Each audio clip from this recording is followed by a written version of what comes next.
The little girl's eyes held a secret that would change everything. As Mark Davidson pulled his truck over to help the child wandering alone on that rainy night, he couldn't have known that by morning, his entire world would be turned upside down. What begins as a simple act of kindness quickly spirals into a web of danger, deception, and a truth so shocking it will leave you questioning everything you thought you knew about family, sacrifice, and second chances. If you're drawn into stories about ordinary people thrust into extraordinary circumstances, hit that like button now and subscribe to catch more incredible tales that will keep you on the edge of your seat until the very last second. The windshield wipers fought a losing battle against the downpour as Mark Davidson squinted through the darkness.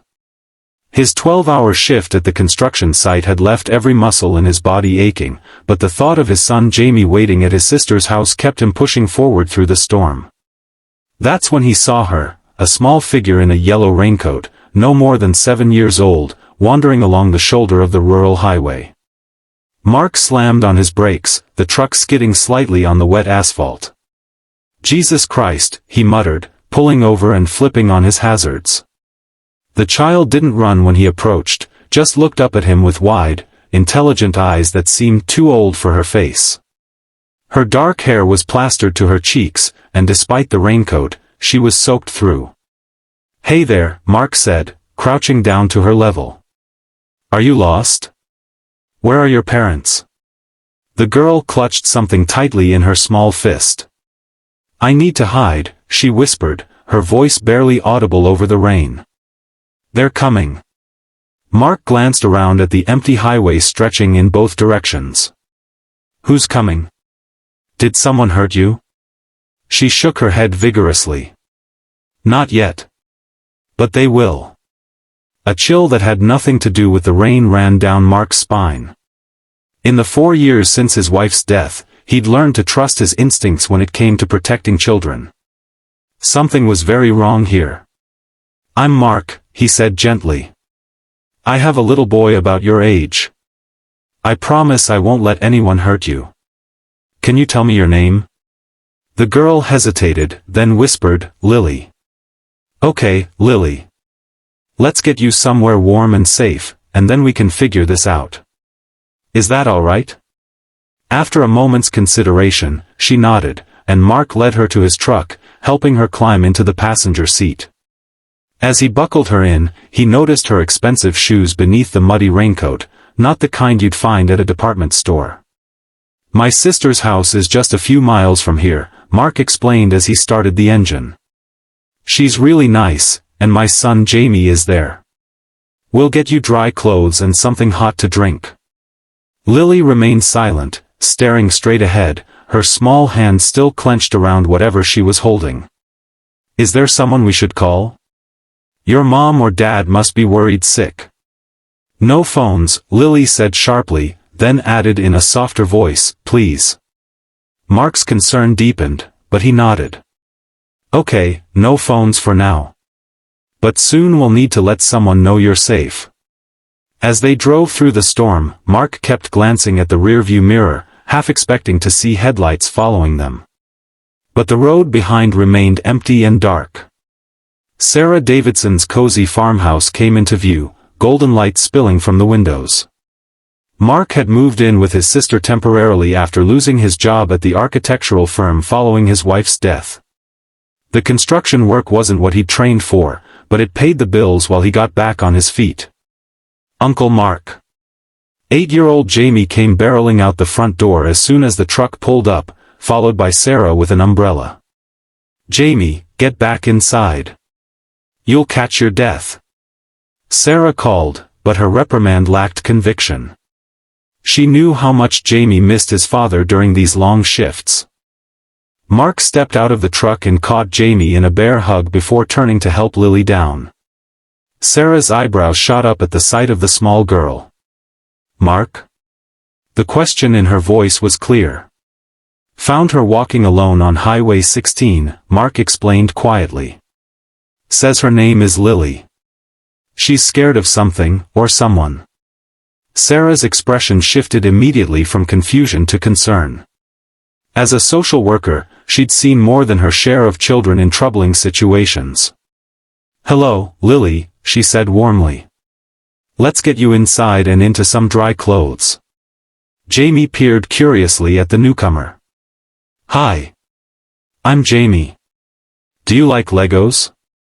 I have a whole spaceship I'm building." Lily didn't answer, but some of the tension seemed to leave her small shoulders as she followed them into the house. Once inside, Sarah found an old t-shirt of Jamie's and a pair of sweatpants with a drawstring that could be tightened around Lily's waist. While she helped the girl change in the bathroom, Mark made hot chocolate and called Jamie over. "Listen, buddy," he said quietly. "Lily's had a scary night. She might not want to talk much, and that's okay. We just need to make her feel safe for now." Jamie nodded solemnly. "Like when Mom died and I didn't want to talk to anyone except you?" Mark's heart clenched. "Yeah, something like that." When Sarah emerged with Lily, the girl looked marginally better in dry clothes, her hair combed and her face washed. She still clutched whatever was in her hand, refusing to let go even while changing. "Hot chocolate?" Mark offered, holding out a mug with mini marshmallows floating on top. Lily accepted it with her free hand, taking a small sip before setting it down on the coffee table. For the first time, she seemed to relax slightly, her eyes darting around the living room with its mismatched furniture and walls covered in family photos. "Lily," Sarah said gently, "I know you might be scared, but we need to contact someone who's looking for you. The police, or your family." "No police," Lily interrupted, her voice stronger than before. "They can't help." Mark and Sarah exchanged concerned glances.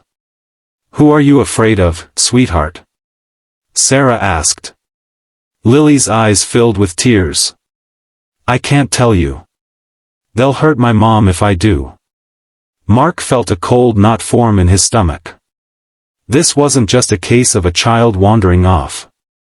Something much darker was happening. "What's that in your hand?"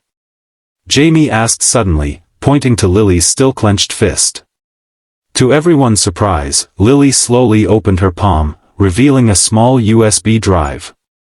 "This is why they want me," she whispered. "Mom said it's very important. She said if anything happened to her, I should run and find someone good to help me." Mark stared at the innocuous-looking device. "Lily, where is your mom now?" A single tear slid down the girl's cheek. "I don't know. We were at a hotel. Men came. She told me to climb down the fire escape and run. She gave me this and said not to let anyone take it." Sarah moved to the window, peering out into the darkness. "Mark, we need to call the police. This is serious." "No!" Lily cried, jumping to her feet. "They'll find me. Mom said they have people everywhere." "Who has people everywhere, Lily?" Mark asked, trying to keep his voice calm despite the growing sense of dread. "Monarch Solutions," Lily whispered, as if the name itself might summon danger. "Mom says they're very powerful and very bad." Mark frowned. Monarch Solutions was one of the largest tech companies in the world, with interests in everything from pharmaceuticals to defense contracts. Its founder, Elena Vasquez, was a regular fixture in business magazines and on lists of the world's wealthiest people. "Your mom works for Monarch?" Sarah asked. Lily shook her head. "Mom is trying to stop them. She says they're hurting people and no one knows." Jamie, sensing the tension, moved closer to Lily. "My dad can help. He fixes everything." Mark wished he had his son's confidence. The situation was rapidly moving beyond anything he felt equipped to handle. If what Lily was saying was true, they could all be in serious danger. "Lily, what's your last name?" he asked. The girl hesitated, then whispered, "Vasquez." The name hit Mark like a physical blow. "Vasquez? As in Elena Vasquez?" Lily nodded. "That's my mom." Sarah gasped. "Elena Vasquez, the CEO of Monarch Solutions? But that doesn't make sense." Why would she be running from her own company? It's not her company anymore, Lily said. The bad men took it. They're making her do things she doesn't want to do. That's why we ran away. Mark's mind raced. Elena Vasquez had been in the news recently, announcing a major new product line for Monarch. There had been no mention of any corporate takeover or trouble. When did you and your mom leave home, Lily? He asked. 3 days ago. We've been staying in different places. Mom said we were going somewhere safe tonight, but then the men found us. The sound of tires on gravel outside made them all freeze. Mark moved to the window and peered through the curtains. A black SUV had pulled up, its headlights cutting through the rain. Sarah, take the kids to the basement, Mark said, his voice low and urgent. Now. Sarah didn't argue, grabbing both children by the hand and hurrying toward the basement door. Jamie went willingly, but Lily pulled back. Wait, she said, pressing the USB drive into Mark's hand. Keep this safe. Mom said it has the truth. Before Mark could respond, there was a sharp knock at the front door. He pocketed the drive and nodded to Sarah, who disappeared down the basement stairs with the children. Taking a deep breath, Mark approached the door. Through the peephole, he could see a woman in an expensive-looking raincoat, her face partially obscured by the hood. She was alone, at least from what he could see. Against his better judgment, Mark opened the door a crack, keeping the security chain in place. Can I help you? He asked, trying to sound casual. The woman pushed back her hood, revealing a face Mark had seen countless times on magazine covers and television interviews. Elena Vasquez was even more striking in person, with sharp cheekbones and penetrating dark eyes that were currently filled with desperation. My daughter, she said, her voice breaking. Please, I know she's here. A gas station attendant down the road saw a man pick up a little girl in a yellow raincoat. Mark hesitated. This could be a trap, but the raw emotion in the woman's voice seemed genuine. How do I know you're really her mother? He asked. Elena's eyes flashed with impatience and fear. Her full name is Liliana Maria Vasquez. She has a small birthmark shaped like a crescent moon behind her right ear. She's allergic to strawberries. Please, every second counts. Mark made a decision and unlatched the chain. Come in, quickly. Elena stepped inside, her eyes scanning the room. Where is she? Safe, Mark said firmly. But before I take you to her, I need to understand what's happening. Lily said men were after you both. She mentioned Monarch Solutions. Elena's face hardened. So she told you. Good. That means she trusts you. She glanced nervously at the windows. We don't have much time. They're right behind me. Who's behind you? The board members who orchestrated a silent coup 6 months ago. They've been keeping me as a figurehead while they... She trailed off, shaking her head. It doesn't matter now. What matters is that I have proof of what they've been doing, and they'll kill us both to get it back. The USB drive, Mark said. Elena nodded. Lily has it? She gave it to me for safekeeping. Mark patted his pocket. What's on it? Evidence of illegal human trials, corporate espionage, bribery of government officials, enough to send half the board to prison for decades. I've been gathering it for months, waiting for the right moment to expose them. The sound of another vehicle approaching made them both tense. Elena moved to the window and cursed under her breath. They're here. 2 SUVs. At least 4 men. She turned to Mark, her eyes pleading. Please, I need to see my daughter, and then we need to leave. I have a plan, but we have to move now. Mark hesitated only a moment before calling out, Sarah. Bring Lily up. Seconds later, the basement door opened, and Lily burst through, running straight into her mother's arms. Mom, she cried, clinging to Elena's neck. I did what you said. I ran and hid the drive. You did perfectly, mi vida, Elena murmured, holding her daughter tightly. I'm so proud of you. Sarah emerged from the basement with Jamie, her expression a mixture of awe and concern as she recognized their visitor. Ms. Vasquez, she said. We've been taking care of Lily. Thank you, Elena said sincerely. But now we all need to leave. The men outside won't hesitate to hurt anyone who gets in their way. As if to emphasize her point, bright flashlight beams began sweeping across the windows. Mark moved to the back door, peering out into the darkness. There's a path through the woods behind the house, he said. It leads to the old Miller property. We can take my truck from there. Elena nodded. Lead the way. Mark turned to his sister. Sarah, take Jamie and go to Mike's place. Mike was their cousin who lived on the other side of town. Don't tell anyone where you're going. Sarah looked like she wanted to argue but instead pulled Jamie close. Be careful, she whispered, hugging Mark quickly before gathering a few essentials.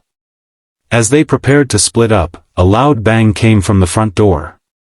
Someone was trying to break in. Go now, Mark urged, pushing Elena and Lily toward the back door. I'll be right behind you. The next few minutes were a blur of rain and darkness as they fled through the woods, the sounds of shouting and breaking glass fading behind them. Mark led the way, using the flashlight on his phone to illuminate the narrow path while Elena carried Lily, who had gone silent with fear. They reached the old Miller barn just as the first gunshot echoed through the trees.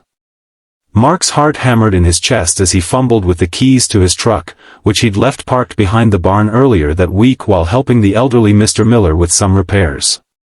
Get in, he said, yanking open the passenger door.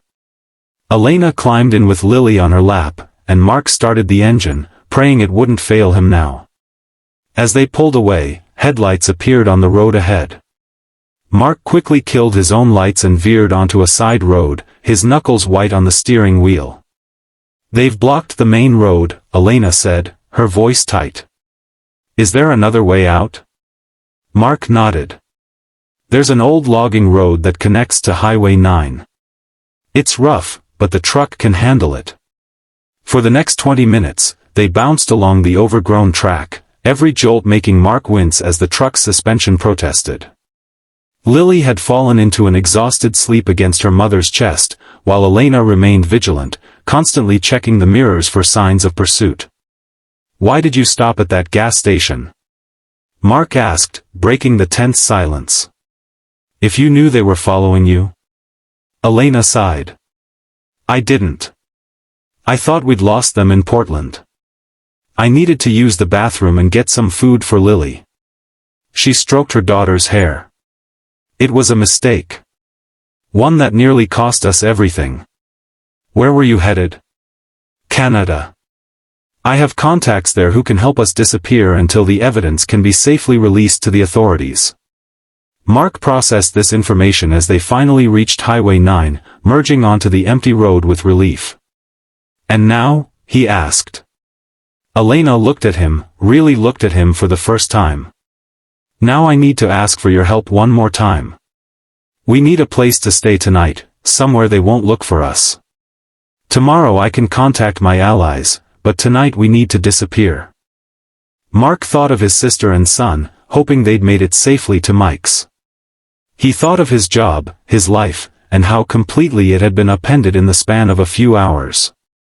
And then he thought of Lily, sleeping peacefully despite the danger surrounding her. I know a place, he said finally. An old hunting cabin that belonged to my father. It's about an hour from here, deep in the national forest. No electricity, but it's dry and hidden. Elena's shoulders sagged with relief. Thank you. I know this isn't